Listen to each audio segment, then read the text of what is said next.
Mahasamund police ने बड़ी कार्यवाही करते हुए चांदी की तस्करी करने वाले 2 आरोपियों को गिरफ्तार किया है। पुलिस ने इसकी बाजार में कीमत 1.5 करोड़ रुपए के करीब बताई है। दोनों आरोपी लग्जरी गाड़ी में चांदी भरकर रायपुर आ रहे थे, जिस दौरान पुलिस ने वाहन चेकिंग के दौरान उन्हें पकड़ लिया। मामले की पूरी जानकारी देते हुए एसपी भोजराम पटेल ने बताया कि 3 अगस्त को सिंघोड़ा थाना क्षेत्र के अंतर्राज्य चेक पोस्ट रेहटी खोल के पास वाहनों की चेकिंग की जा रही थी।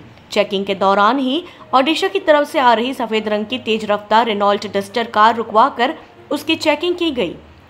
पुलिस ने कार में बैठे 2 लोगों से पूछताछ की, जिस पर ड्राइवर ने अपना नाम रायपुर बोरिया खुर्द निवासी जगन्नाथ पटेल 36 वर्ष और शिव कुमार गंधर्व 24 वर्ष पचपेड़ी नाका निवासी बताया। पुलिस ने चांदी को जब्त कर लिया, जिसका वजन 251 किलो 900 ग्राम है और उसकी कुल कीमत 1,51,14,000 रुपए है।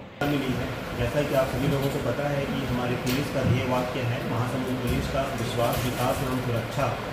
हमारा कार्य इस प्रकार से हमेशा रहेगा कि आम जन के मन में विश्वास रहे, हम विकास में सहभागी रहेंगे और सुरक्षा हम लोगों का मुख्य ध्येय रहेगी। इनको ध्यान में रख करके चुस्ती के साथ में अपना कार्य करती है।